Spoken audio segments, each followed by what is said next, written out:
Bonne année à vous toutes! Et oui, nous sommes au rendez-vous aujourd'hui pour vous souhaiter une excellente année. Peut-être que 2024 n'a pas été exactement le reflet de toutes vos attentes et de tout ce que vous espériez, mais 2025 sera une bonne année et nous serons, bonne nouvelle, encore avec vous tout au long de cette année. Lundi, mercredi, vendredi, des rendez-vous exceptionnels à ne pas manquer toutes les semaines. Hello les filles! Hello. Bonne année! Hello, bonne année les filles. Cette année est passée, l'année passée du coup est passée à une vitesse Très vite. grand V. Ouais. Et on a eu plusieurs rendez-vous ensemble autour de cette table. On a eu des bons moments, des très bons moments, des excellents moments. Et on en aura encore cette année. Exact, Oui. exact. Et en tout cas, je veux remercier le Seigneur aussi pour vos vies et remercier le Seigneur pour ce qu'il a fait à travers les émissions, parce qu'on a entendu des témoignages qui, moi, personnellement, ont élevé ma foi, m'ont boosté, m'ont fait du bien. J'ai appris beaucoup de choses aussi. Et puis, j'ai été bénie par ce que vous avez partagé. Donc, merci Aurélie, merci Stéphanie Merci pour à toi, cette année qu'on a Annabelle. passée ensemble. C'était magnifique. Et merci à vous toutes aussi qui nous suivez, qui nous encouragez. Merci pour vos messages et pour tout ce que vous nous dites aussi lorsqu'on a l'occasion de se croiser. Stéphanie a pas mal voyagé en 2024, donc elle a eu l'occasion de vous rencontrer aussi. Ouais. J'espère qu'en 2025, on aura aussi d'autres occasions de se rencontrer dans les déplacements, mais aussi dans les conférences qu'il peut y avoir. Merci d'être avec nous. Nous vous aimons de tout notre cœur et on est très heureuse de passer encore cette année avec vous. Oui. Yes, effectivement. Moi, c'est une grande joie d'être avec vous. Quand je sais que je viens enregistrer, mon cœur se réjouit. J'ai hâte de vous voir. C'est vraiment un pur bonheur de passer ces moments-là. Et aussi avec toutes les femmes qui nous suivent. C'est vraiment merveilleux d'entendre des témoignages, de voir les vies changer, des femmes inspirées, des femmes se lever. Et ça, bien, je crois qu'à table avec Annabelle, ça contribue aussi à ça. Donc, ça met beaucoup de reconnaissance à Dieu de pouvoir me joindre à vous, les filles, chaque semaine comme ça, et de pouvoir être peut-être une source d'encouragement. Peut-être, On aime non, quand t'es là. C'est un privilège d'être avec Ouais. Surtout que là, en 2024, à un moment donné, là, vu que tu voyageais, hein, J'en ai manqué un peu. On était Je me deux suis sur ennuyée. le plateau. tu te rappelles? Je vous demande pardon. Je me sentais avait hâte coupable. que tu reviennes. Ouais, moi aussi. Par contre, on est l'extension, on est une équipe. Donc, quand j'étais là-bas, vous étiez avec moi aussi. Comme tu as dit, Annabelle, il y avait tellement de beaux commentaires. En tout cas, moi, cette année, j'ai vu Dieu agir puissamment. Mon cœur est rempli de reconnaissance. Dans la vie des femmes, il se passe de belles choses. Bien sûr, il y a des gros défis. Hein? On ne se cachera pas, les femmes vivent des choses difficiles, mais Dieu agit puissamment. Et je crois que 2025 va être aussi une année de bénédiction, de miracle. Je le sens dans mon cœur qu'il y a des femmes qui vont passer à un autre niveau. De percer. Oui, et de guérison, de blessures, et que cette foi-là va... Comme des aigles. Je voyais des aigles s'envoler en prière et je voyais des bougies s'allumer partout. Des femmes qui brillent partout. Ouais. Alors, beau, c'est nous. C'est nous, ça. Écoute, on se saisit de cette parole et on veut entrer dans cette année avec un esprit de foi, être dans l'expectative.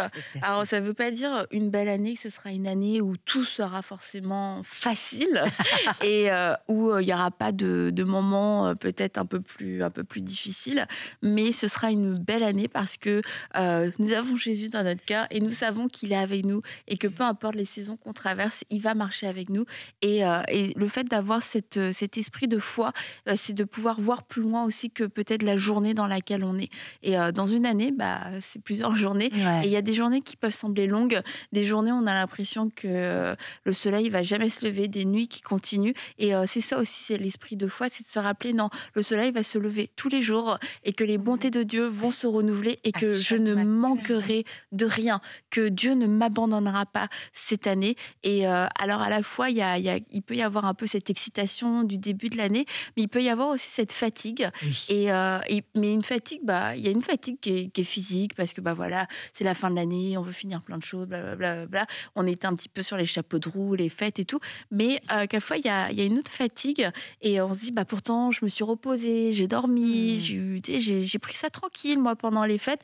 Et puis, t'es là au 1er janvier et puis C'est pas parce que tu as trop mangé, mais tu sens qu'il y a plus que cette fatigue. Et en fait, c'est du découragement. Et je voulais que, pour s'encourager ce 1er janvier, parler un peu du découragement, mais le reconnaître en fait, parce que le découragement vient voler notre foi et vient faire que même si je dors bien, même si je mange bien, en fait, c'est que j'arrive pas à me lever, j'arrive pas à me lever dans la foi et j'arrive pas à voir ce que Dieu va pouvoir faire. C'est que 2025, je suis déjà fatiguée de 2025. C'est comme quand tu te lèves le matin, j'ai hâte de me coucher ce soir. Sauf que là, c'est toute une année qui est devant toi et c'est juste épuisant rien que d'y penser. Et là, c'est là où on s'est dit non, j'ai besoin d'un esprit de foi et je prie que le Saint-Esprit, aujourd'hui même, vienne enlever ce manteau de découragement et que vous puissiez sentir cette foi tressaillir en vous. Et oui, c'est vraiment de demander le don de la foi. Des fois, on demande, on veut des dons, peut-être des paroles prophétiques, mais c'est aussi un don de demander, peut-être en ce début d'année, que Dieu... C'est comme un téléphone, il faut le recharger. Mais que le don de la foi, c'est de voir les choses qui ne sont pas encore comme elles vont devenir. Et que la foi vient illuminer notre cœur, même si ça a l'air noir autour de moi, c'est cette foi-là qui fait que je vais croire que la lumière va arriver. Et c'est ça le découragement, c'est d'oublier ou de penser que ça fait tellement longtemps que j'attends que je verrai jamais la lumière au bout du tunnel, le miracle ou la réponse à ma prière. Et ça, c'est un piège de l'ennemi. L'ennemi, il vient nous chercher souvent, on le sait, dans nos pensées, mais avec cet esprit de découragement parce qu'on se dit, est-ce que ça va arriver? Surtout, je te dirais, Annabelle, en 2000, quand on est dans la fin d'une année, parce que des fois, on va faire un bilan, puis c'est comme si... c'est pas encore arrivé en 2024. Puis c'est comme si, à partir du 31 décembre 2024, comme si Dieu, il peut pas le faire le 1er janvier 2025.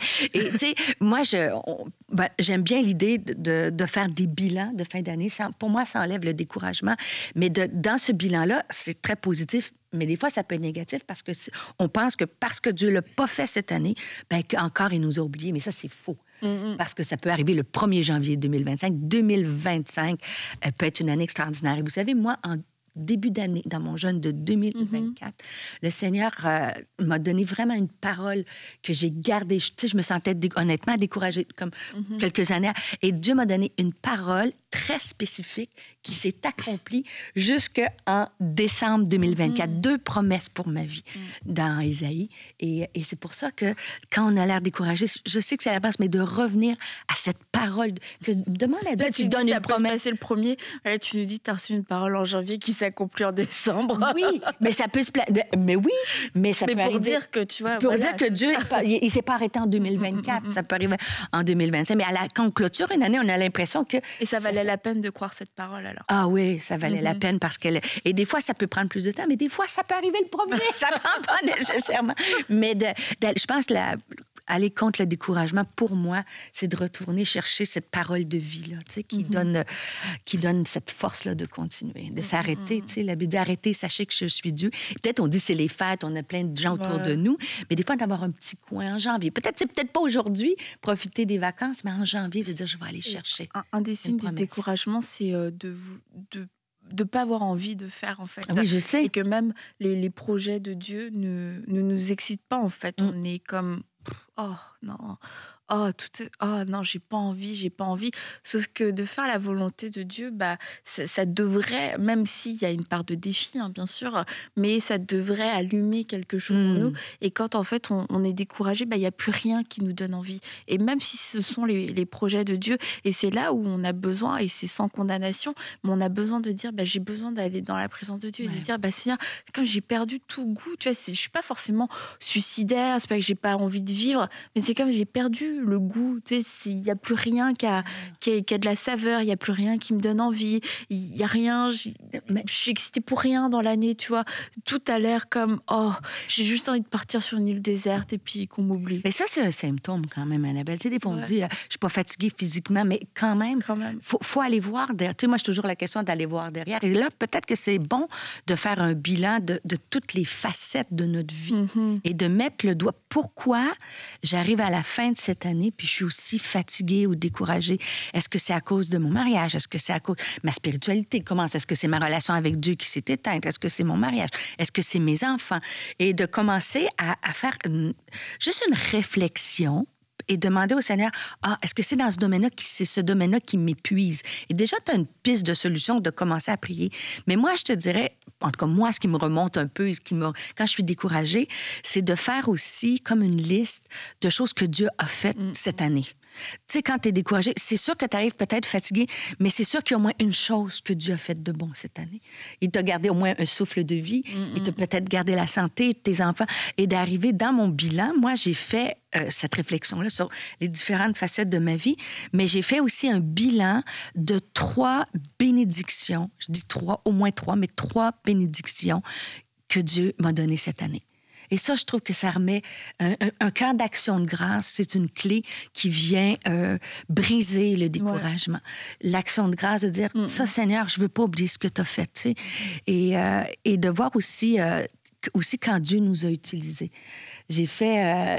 ça fait du bien de dire, écoute, je suis peut-être découragée, mais Dieu m'a utilisée pour telle personne. Seigneur, je te remercie. Tu sais, je peux être une source aussi d'encouragement. Donc, moi, je pense que ça vaut la peine, les filles. Je vous lance un défi de faire ce bilan-là. Puis après ça, tu peux regarder c'est quoi les leçons que tu as apprises. Les choses qui ont mal été, pour qu'en 2025, OK, Seigneur, je vais apprendre ma leçon là-dessus. C'est vrai, tu sais.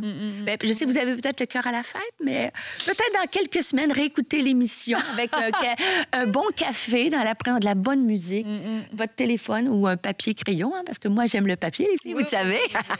Mais honnêtement, on rigole, mais moi, je trouve que ça débute bien l'année, ça. De dire, je fais mon bilan, puis je repars je recommence à zéro.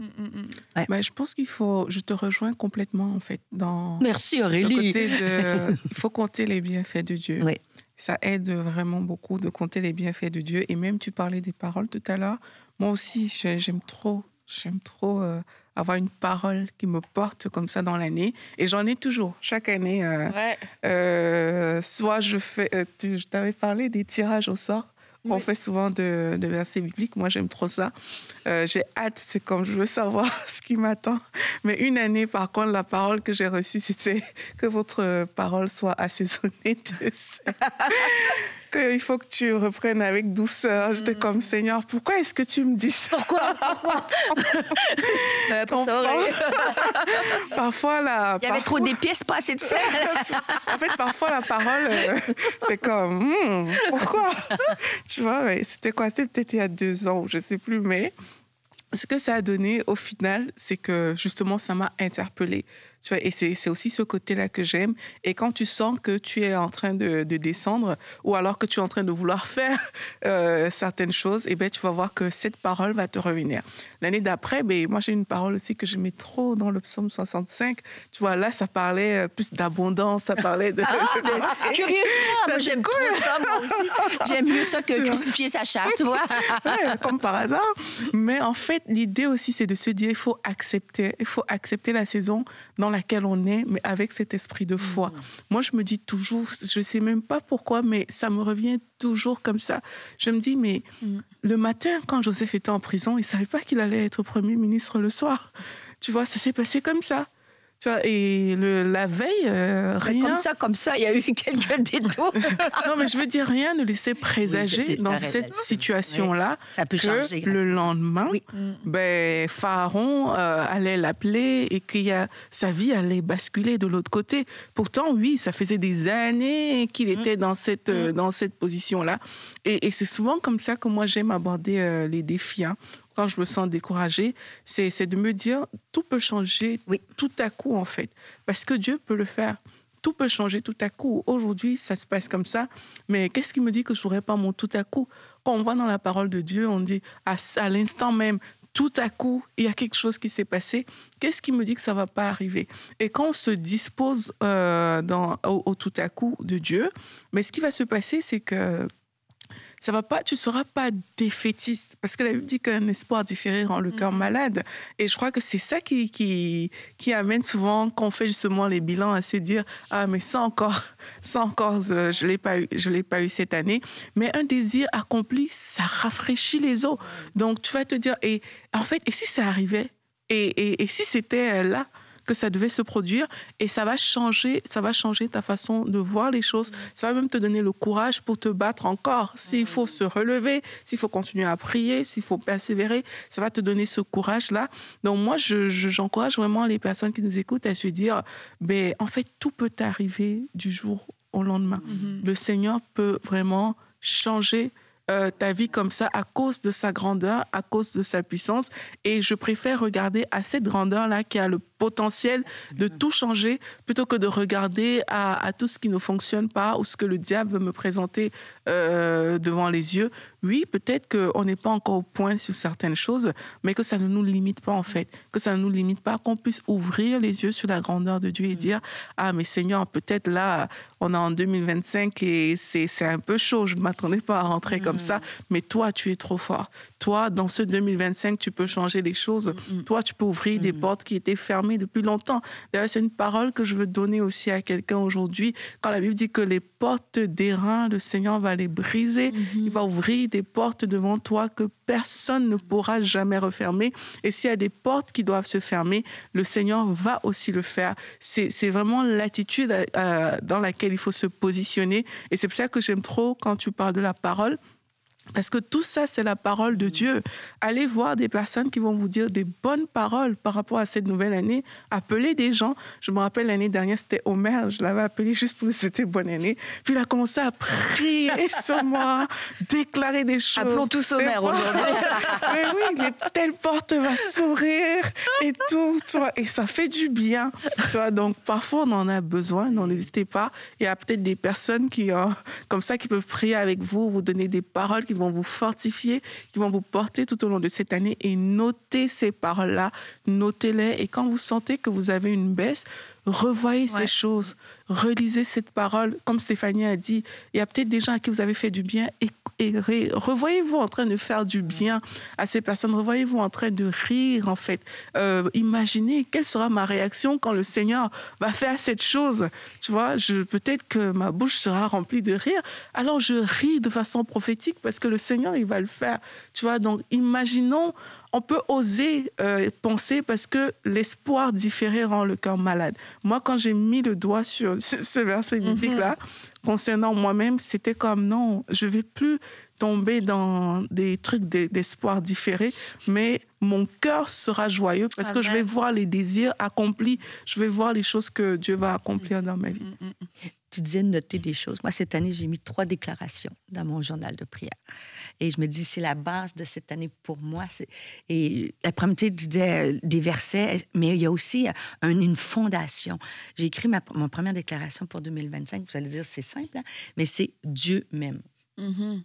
Rien ne peut me séparer de l'amour de Dieu, d'apprendre à connaître la profondeur. Et si je comprends l'amour de Dieu, tu sais, le fameux verset dans Éphésiens là, qui dit que Dieu peut faire au-delà de tout ce qu'on peut penser et même imaginer. Il commence avec cet amour de Dieu-là. Donc, si tu sais que Dieu t'aime, tu sais qu'il veut le meilleur pour toi, qu'il est un Père souverain. Donc, peut-être que ça n'arrivera pas instantané dans le tout à coup, ça va venir, mais je sais qu'il m'aime. Et en 2025, parce qu'il m'aime, il va faire de bonnes choses pour moi. Deuxième déclaration. Dieu a des plans pour ma vie. Dieu, quelqu'un qui écoute peut-être l'émission, de dire, moi, je suis quoi? Je suis une maman à la maison. C'est quoi les plans de Dieu? Je faisais un Zoom juste avant les fêtes. Il y a une dame qui m'a dit, dans le Zoom, elle dit, moi, je suis une femme, je suis retraitée, je suis mamie, je ne sais pas grand-chose dans j'ai l'impression que je fais rien. Puis elle m'a dit, mais elle dit, je veux juste vous dire, pasteur Stéphanie, que moi, le Seigneur, il m'a donné à cœur de prier pour vous. Fait qu'à tous les jours, je prie pour votre santé. Je prie que la créativité, je prie. Elle dit, cette année, elle dit, c'était ça ma mission. Mais j'ai dit à la dame, j'ai jamais été aussi créative, aussi belle. Tu sais, de voir que c'est drôle, mais elle, c'était comme, mais quand je lui ai dit, elle dit, oh ouais, comme ça, Dieu m'a utilisé. Ben, j'ai dit, certainement, elle comparait. Mais non, Dieu a un plan qui veut nous utiliser.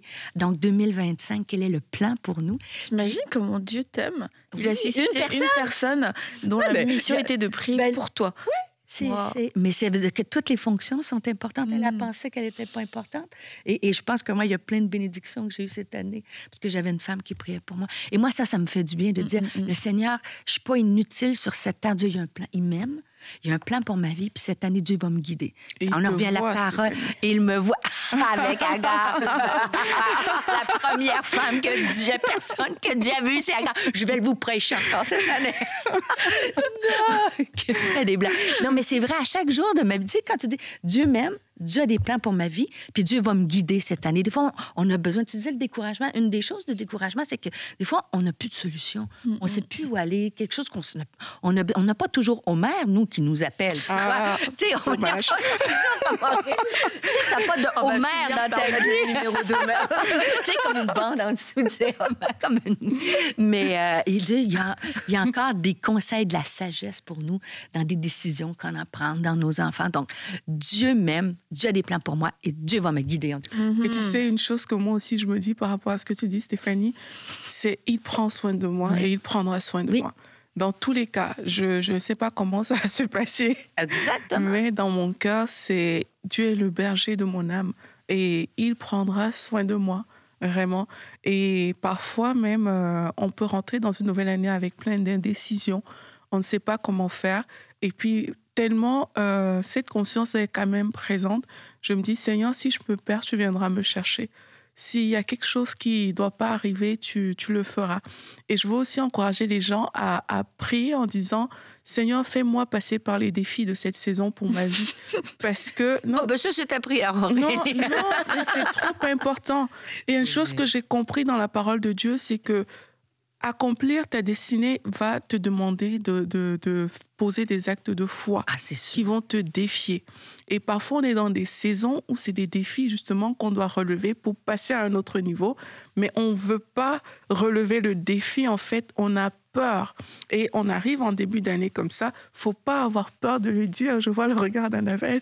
C'est comme, non, tu peux dire à Dieu, Seigneur, fais-le regarder tous les héros de la foi dans la Bible. Regardez les disciples, les personnes qui ont marché avec Jésus. Ils ont passé par des étapes qui étaient quand même très challengeantes. Donc, si toi, tu ne veux pas relever des défis, mais c'est sûr qu'à la fin de l'année, tu risques de te voir que tu as peut-être stocké quelque part. Il y a des choses qui n'ont pas peut-être fonctionné comme ça devrait être. Mais quand tu vas avec cet esprit de conquérant dans une nouvelle année, mais là, ce sera « Ah, Seigneur, si ce défi, c'est pour m'amener plus loin dans les plans que tu as prévus, je vais le porter et je vais le remporter. Et ça va modifier ma façon de voir parce que je serai dans la foi. La foi pour aller plus loin. Mais si je vois toujours les défis comme quelque chose qui vient m'abattre, qui vient me décourager, qui vient juste me nuire, mais là, je ne serai pas dans le bon mode pour pouvoir conquérir. J'ai prêché juste avant Noël à une église sur nos campus, puis je dis à tout le monde, je vous souhaite une année victorieuse en 2025. Tout le monde disait, Annabelle, je te souhaite une année victorieuse. Aurélie, une année victorieuse. La femme, tu écoutes cette émission, une année victorieuse pour toi. Tout le monde dit amen, amen. Bon, alors, et là, j'ai dit, savez-vous, c'est quoi la définition de victoire? C'est l'issue favorable lors d'un combat. Donc, si tu veux une année victorieuse, et pour avoir la victoire, il faut se battre. Et la Bible nous dit, vous aurez des tribulations dans le monde, mais prenez courage, j'ai vécu le monde. Oui, il ne faut pas avoir peur. En fait. Mais il y a quelques années, en début d'année, j'avais reçu juste le mot courage. Et c'était sois courageuse, en fait, cette année, Annabelle. Sois courageuse. Et je me dis, mais c'est une des pires paroles que vous pouvez recevoir, je pense. Sois courageuse. Parce que tu sais tout ce qui va être négatif. Pourquoi aurais-je besoin de courage en cette année? Mais bon, voilà. Mais c'est pour ça que c'est vrai, il y a des défis et plutôt que de chercher à les esquiver, c'est de dire, Seigneur, oui, donne-moi une issue favorable dans ces défis et que je puisse grandir, que je puisse apprendre tout ce que j'ai à apprendre. Et dans cette année de courage, si c'est une année de courage pour vous, eh bien, ça veut dire que pour moi, je savais, le courage ne me manquera pas, en fait. C'était un encouragement à être courageuse. Bon, j'ai compris que dans ce courage-là, c'est parce qu'il y avait des choses, tu vois, qui allaient me demander du courage. Et tu vois, c'est pas du courage parce que... comment dire, quelquefois on se dit si ça va être peut-être des choses catastrophiques. Mais non, c'était pas des catastrophes, parce que les catastrophes ne font pas partie de mon héritage, mais c'était des choses qui n'étaient pas forcément faciles à vivre, des choses relationnelles, des choses circonstancielles, des décisions à prendre, des situations où tu te retrouves, même des bénédictions, mais que tu sais pas forcément comment gérer parce que c'est des choses nouvelles. C'était pas cette année-là, mais par exemple, quand on a commencé à table avec Annabelle, je l'ai raconté. Mais pour moi, ça me demandait énormément de courage de demander ça. Et pourtant, c'était une vraie bénédiction. Bon, je sais que pour d'autres, c'est comme, mais Seigneur, donne-moi cette chose. J'ai pas besoin de courage pour ça. Mais moi, j'avais besoin de courage pour ça. Et puis, ça peut être pour des bonnes choses et de pouvoir accepter aussi, quelquefois, des choses qui nous dépassent et que sans courage, moi, je pourrais être ce genre de personne, même des bonnes choses qui me semblent trop grandes, avoir tendance à reculer. Et j'ai besoin de courage à ce moment-là pour me dire non, c'est une bonne chose, Annabelle, et il faut que tu y ailles. Donc quelquefois aussi on a une tendance, je pense, à interpréter à réduire la parole qu'on peut recevoir pour l'année. Et puis à pouvoir aussi mettre c'est comme on crée des scénarios à cause de ce qu'on a reçu, mais comme je disais, le courage, j'ai compris que c'est parce qu'il y aurait eu des situations plus défiantes, et en effet, mais c'était pas que ça aussi, c'était, comme je dis, ça pouvait être des bonnes choses. Et quelquefois, attention aussi à pas prendre la parole qu'on reçoit et puis à l'interpréter, puis à la vivre comme nous on le veut pendant toute l'année, mais à laisser Dieu, en fait, les choses vont se passer, et c'est là où on doit se rappeler de la parole et appliquer la parole, mais on doit pas chercher à écrire le scénario de notre année à cause de la parole. Moi je vais faire ci, moi je vais faire ça, etc. Parce que on risque de passer à côté de ce que Dieu veut faire. Et dans cette parole-là, il y a de l'encouragement dans peu importe la parole qu'on a reçue pour cette année. Et le dire d'ailleurs, si on n'a pas reçu de parole pour cette année, c'est encore le moment de recevoir une parole pour cette année. Et ça peut venir même un peu plus tard. Mais il y a de l'encouragement dans cette parole, il y a de la vie dans cette parole, et il y a de la joie dans cette parole. Et dans les moments où on peut se sentir comme vide, et on va se sentir comme si mais Dieu me parle pas, c'est de revenir à cette parole et de parler cette parole à haute voix, de la déclarer régulièrement, de la déclarer jusqu'à ce qu'elle revienne, qu'elle retombe quelquefois dans notre cœur, parce que le 1er janvier, ou si on a été à une traversée, oui, amen, amen, mais quelquefois le 1er février, la parole elle est déjà loin. Ça c'est trop important. C'est de la nourrir pour y croire à nouveau, en fait. Il faut pouvoir que ça rentre à l'intérieur. Et moi, je relis des paroles. Quand on me donne des paroles, tant que c'est pas rentré du style je peux me réveiller et puis je te le redis, je vais le relire encore et encore jusqu'à ce que ça entre, jusqu'à ce qu'à l'intérieur de moi, je sois sûre que c'est ça que Dieu veut pour ma vie, c'est ça qu'il a dit. Et du coup, ça devient comme une identité. Pour moi à ce moment-là. Donc, c'est vraiment important de le faire. Et par rapport au courage dont tu parlais, Annabelle, c'est que, en fait, qu'est-ce qui va rendre un bilan positif à la fin de l'année? C'est toutes les actions courageuses que tu auras faites, en fait. C'est ça qui va rendre le bilan positif. C'est ça qui va faire que tu vas regarder en arrière, tu vas dire, waouh, je l'ai fait. Pourtant, c'était pas gagné. C'était pas évident, mais par la grâce de Dieu, les choses ont été faites. C'est ça qui fait qu'on fait un bilan positif.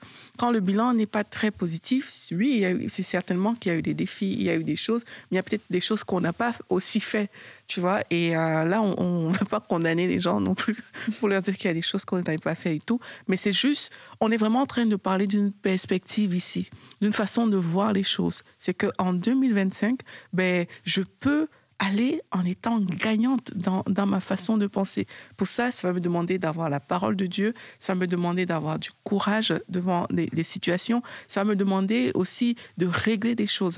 Parfois, il y a des choses qu'on peut régler. Tu prends un problème et tu décides que, OK, je vais régler cette chose-là dans la mesure de mes moyens, dans la mesure de ce que je peux faire, je vais le faire. Et ça va activer ce qu'on appelle la foi active, où c'est pas que les choses dorment, mais c'est que, OK, il y a cette situation, je vais vraiment devant Dieu avec cette situation. Il faut vraiment que quelque chose se passe. Je n'attends pas que ça fasse des mois ou que ça termine. Je vais devant Dieu avec cette situation-là. Et à telle chose, je l'amène directement devant Dieu. Et alors qu'on est en train de faire ça, c'est ces victoires-là qu'à la fin de l'année, on va dire, waouh, Seigneur, tu l'as fait. Mais prenons ce temps, prenons ce courage, parce que parfois, en tant que femme, on peut voir beaucoup de choses qui ne fonctionnent pas, mais parfois, on ne prend pas les devants. Tu vois, parfois, on se dit, ça va aller. On a ce côté espérance, mais pour moi, l'espérance, c'est pas ça va aller. L'espérance, c'est que je mets les choses qu'il faut mettre en place pour que ça aille, en fait, pour que ça se passe bien. Et maintenant, la foi que j'ai en Dieu va faire la différence dans ces choses-là. C'est pas que j'attends en me disant, OK, ça va le faire cette année 2025, les choses vont bien se passer. Non, si dans votre cœur, par exemple, il y a des choses que vous sentez que vous n'arrivez pas, vous transportez depuis des années, commencez à dire, cette chose-là, je mets sur la table et je vais travailler ça. Si c'est dans votre famille, si c'est dans différents domaines, mets cette chose sur la table et attaque-le. C'est important de se dire, si je veux avoir quelque chose de positif, de victorieux, mais je ne peux pas tout attaquer en même temps. C'est ça. C'est de dire, quel aspect je fais. Alors, sur quoi tu travailles? C'est entre moi et Dieu. Mais j'en ai sélectionné quelques-unes parce que sinon, c'est trop gros. Mais comme tu dis, si je sélectionne soit mon couple, soit ma vie professionnelle, soit mon ministère, ben, je me dis, je les mets devant Dieu, puis on est proactive. C'est vrai qu'il y a du tout à coup, on voit dans la Bible, mais il y a aussi Dieu qui agit à travers nous, qui nous donne ce courage-là de faire les choses. Mais j'avais à cœur juste... Peut-être c'est pour une femme qui écoute l'émission puis qui se dit, ben c'est facile, les autres, ils ont des paroles, tu sais. Des fois, moi, ça m'est arrivé longtemps, même, je vous dirais franchement, j'ai rarement eu, moi, une prophétie sur ma vie. Une seule que j'ai eue, c'est passé que tous les pasteurs Luc Dumont, il avait dit, en 2020, Stéphanie, c'est son année, elle va le prendre son envol, et COVID est arrivé. Tu vois, il avait raison, et j'ai pris mon envol, mais il y a eu un petit passage à vide entre et je me disais, j'avais une parole, ça confirmait, tu vois, quelque chose. Mais en fait, chacune d'entre nous, on peut avoir une parole de Dieu parce qu'on a la parole de Dieu. Et de ne pas attendre. C'est sûr qu'une traversée, c'est super. Quand tu as quelqu'un qui vient parler sur ta vie, ça fait du bien. Mais en fait, de ne pas se dire, ben, moi, peut-être que mais je vais dans la parole. Et moi, ça a été mes paroles les plus chères. De prendre, puis de demander, Seigneur, j'ai besoin d'un réma. Que un verset que tu veux me dire sorte littéralement du texte. Et là, il est pour ma vie. Et là, dans mon agenda, je le répète, tu sais, je le remets, je le réécris. Et de se dire, je pense que quelqu'un qui écoute l'émission me dire, ben moi, j'en ai pas de parole. Oui, va dans la parole cette année. Demande-lui, sois intentionnel. Et je peux le dire avec assurance, Dieu va le faire parce qu'il est la parole de vie. Et il y a une parole de vie pour ta vie, pour cette année, à laquelle il veut que tu t'accroches parce qu'il y a des promesses en réserve pour toi. Et c'est vrai que là, on parle d'avoir une parole, mais comme j'ai dit, peut-être que vous n'en avez pas encore eu, mais peut-être que vous allez en avoir. Et si vous n'en aviez pas, eh bien, c'est ça, on a la parole de Dieu. Et c'est pas la condition sine qua non d'avoir un mot, un verset ou une parole prophétique pour l'année. Nous avons la parole de Dieu et elle est disponible tous les jours et elle est une nourriture. Et moi, en 2024, je l'ai partagée il y a pas très longtemps à l'église. Mais moi, j'ai reçu une parole, mais elle n'est pas venue au mois de janvier, elle est venue plus tard dans l'année. Et c'est une parole qui m'a portée pour tout le reste de l'année. Et voilà, c'était la parole dont j'avais besoin. Et si je l'avais eue au mois de janvier, peut-être que j'aurais rien compris de toute façon. Mais quand je l'ai reçue, j'ai compris bon que je l'avais reçue. Fallait de là, c'est C'est en rediffusion. On veut savoir la parole. Mais c'est ça, mais c'est de dire, je veux dire, j'avais la parole de Dieu, j'ai marché avec la parole de Dieu, mais à un moment donné, il peut se passer des moments dans l'année où là, le Seigneur va nous parler de façon plus spécifique pour le reste de l'année. Et voilà, c'est pas quelque chose d'automatique, c'est pas un calendrier déjà tout établi. Donc voilà, plutôt que de se créer une parole ou de s'inventer une parole prophétique.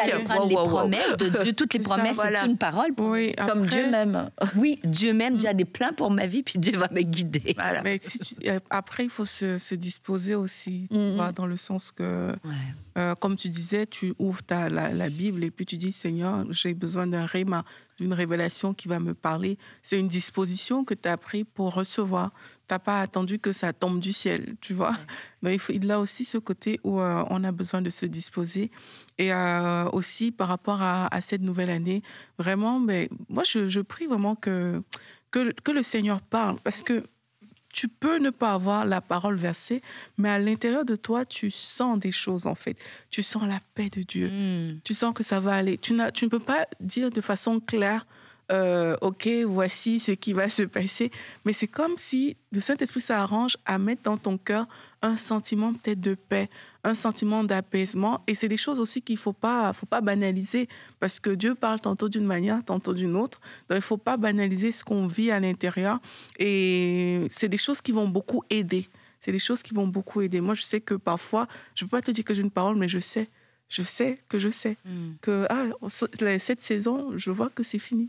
Je passe à autre chose. D'autres personnes, peut-être qu'elles auront des rêves que le Seigneur va mettre comme ça dans leur cœur, ou des visions que le Seigneur va mettre. C'est des choses qu'il faut pas banaliser, en fait. Il faut comme se dire, ici, c'est Dieu qui est en train de me montrer quelque chose, mais il faut se disposer pour ça. Il faut se disposer pour le recevoir. Il faut se disposer en passant du temps dans la présence de Dieu, dans la parole de Dieu. Beaucoup de gens font des jeûnes en début d'année, par exemple. Prenez ce temps-là aussi où vous passez du temps avec Dieu et vous lui dites, Seigneur, parle-moi. Et décidez aussi, parce qu'on parle de partie gagnante en cette année, décide que tout ce que tu vas me dire, Seigneur, je vais obéir. Je dis ça encore parce qu'on a parlé de bilan en début d'émission. Ça, c'est un bilan réussi et un bilan d'obéissance à Dieu. Mais toi, tout ça, on peut le faire quand on prend soin de soi. Ce que je veux dire, c'est comme les femmes, on est partout, on fait tout, et on arrive à la fin de l'année quand on est découragé, mais souvent c'est parce qu'on est fatigué. Et j'ai comme une grande révélation, peut-être c'est la sagesse, mais c'est sain, S-A-I-N, de prendre soin de soi, de se reposer. On a le droit, et ça ne veut pas dire qu'on est des fainéantes, là, mais si on veut, on le comprend dans le domaine physique. Le boxeur qui va se battre, là, il s'est entraîné, il mange bien, il s'est reposé, mais c'est la même chose dans le domaine spirituel. C'est comme si on court partout, on ne prend pas le temps pour soi, on ne prend pas le temps avec Dieu, puis là, on pense qu'on va être victorieux.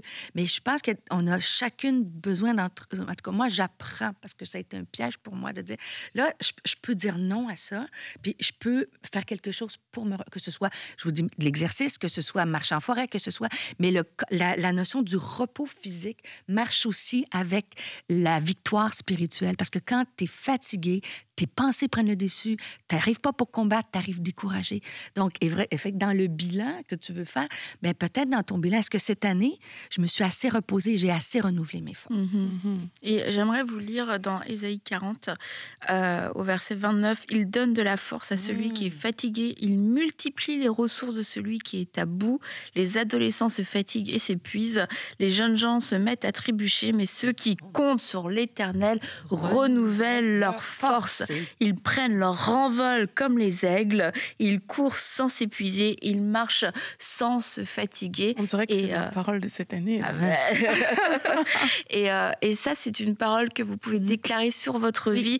Je cours sans m'épuiser, je marche sans me fatiguer. Pourquoi ? Parce que je compte sur l'Éternel cette année. Je ne compte pas sur mes propres forces, je ne compte pas sur mes propres stratégies, mais je vais compter sur l'Éternel et je vais accomplir tout ce qu'il m'a dit d'accomplir. Et ça veut dire, oui, je vais marcher, je vais même courir sans me fatiguer, sans m'épuiser, et je vais accomplir des choses extraordinaires qui dépassent ce que je pense pouvoir accomplir, peut-être avec même l'énergie que j'ai aujourd'hui. Mais apprenons en cette année 2025 à compter sur lui, à ce qu'il puisse renouveler nos forces, et attendons-nous à marcher, mais attendons-nous même à mieux, à courir en 2025, courir dans les projets, dans les plans de Dieu. Et on veut terminer cette émission en vous bénissant et en priant aussi pour vous. Qui veut prier? Oui, je pensais à ça juste avant que tu me dises.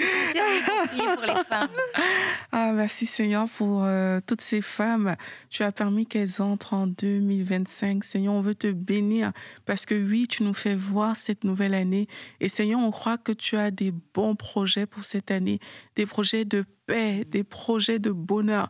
Tu as un avenir pour nous en cette année. Il y a une espérance qui est disponible. Alors nous voulons bénir cette année 2025 en ton nom. Nous bénissons, Seigneur, le travail de toutes ces femmes qui nous écoutent aujourd'hui. Nous bénissons le travail de leurs mains au nom de Jésus-Christ. Seigneur, on te prie afin que dans cette course, oui, Seigneur, qu'elle soit plus que vainqueur.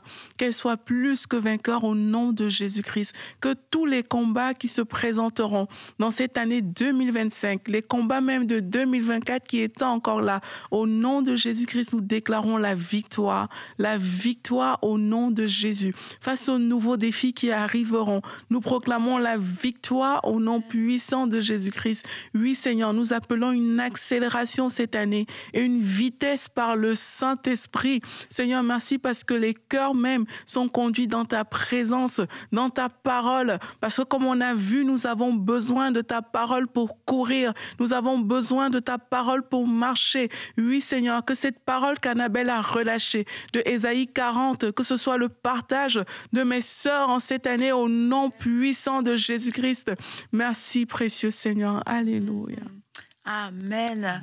Alors nous vous bénissons en cette année 2025. Rappelez-vous, Dieu est bon.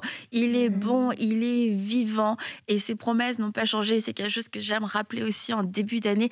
Canaan, le pays promis, n'a pas changé de place.